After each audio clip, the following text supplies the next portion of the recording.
y'all, it's Taren. Welcome back to my channel, and I'd like to talk about a couple of sunspots that I had removed because I know I'm not the only 30-year-old that has had this, and it's not really something that people enjoy talking about because obviously it's spots on your face, but mine were not bad at all, and I searched and searched for a photo. I was trying to find something that showed these spots on my face, but apparently I didn't post any that I didn't like of myself, and the ones I didn't like of myself, you could see these sunspots. So this is the best one that I could come up with, and you can barely see it. There's one right near my eyebrow, there's one on my cheek, and then a little dot on my forehead. Now, it is important to note that these three sunspots, they look a little bit different. The ones next to my eyebrow and on my cheek looked more like freckles.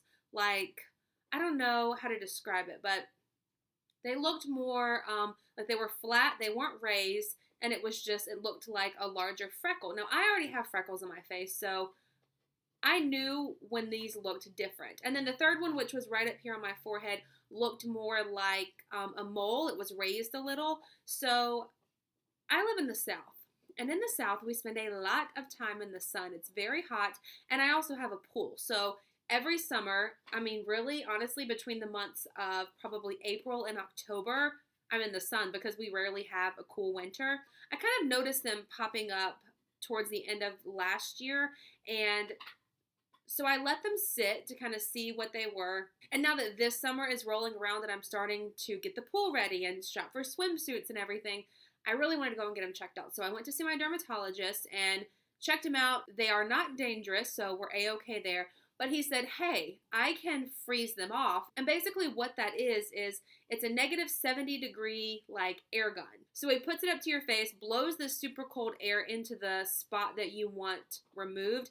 And he said it kills the cells deep down in there, so there's no pigmentation left. Not dangerous, not harmful at all to your skin, and it'll be gone within a week. They won't come back. So I was like, done. Sign me up. Let's do this. Well, what he didn't tell me was, hey, it's going to scab over. And it's going to stay that way for about a week. But he told me that they would look like bug bites, which when you see the photos, I got out pretty easy. I mean, come on, it's not that big of a deal. I took photos the first day that I got these spots removed, and I didn't know that I could put foundation on over this. When I got this done, I figured, hey, you're getting something done, don't put any makeup on. So I didn't even have makeup in my car. So that's how I went to work all day long. And then the next day was a little worse. They were raised. They were no longer flat against my skin, and they were darker. So that scared me because I'm like, wait a second.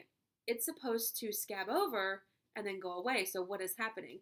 By the third day, the scab kind of started to form, and they were flat again. So I was like, okay, this is good.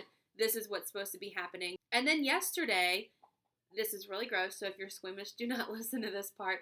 But yesterday, the scabs kind of just came off. And under the scab was like fresh, new skin. Now, it was a little bit more pink than my regular skin tone, and it was a little tender. But I took a photo in the morning when I woke up and I had the scabs on my face. And then probably, I want to say like 4 or 6 hours later, the scabs came off. So I took another photo just to kind of show the difference. And you can see the pink tone that was in my skin. But overall, at the time as these scabs were forming and they were kind of just stuck there on my face, I thought to myself, what have I done?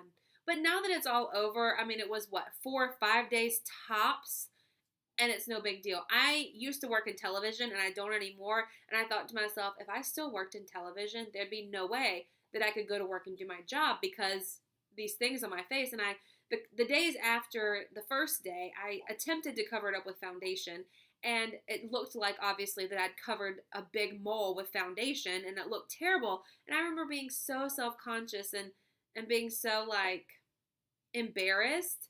But looking back, it's like, embarrassed for what? I mean, I'm bettering myself, and it is what it is. Who cares what everybody else thinks? I mean, I'm happy with the result. Hopefully this video will help you if you're thinking of getting some sunspots removed. And the dermatologist told me that these sunspots are normal for people who spend a lot of time in the sun, especially down here in the South. So if you are, he said actually it can be starting at the age of 25 that you get these spots. Not harmful at all. He also went ahead and wrote me a prescription for a cream. And this cream, you Basically, if you get a sunspot, you rub the cream on that pigmented location, and over time, it will kind of minimize the color in it. So I opted to go ahead and get a prescription called in for that cream because now the ones that he removed with the cold air will never come back. But in case I do get more, because we are going to spend a lot of time in the sun this summer, then over the winter, I can take that cream and kind of rub it in and it'll help it over that time.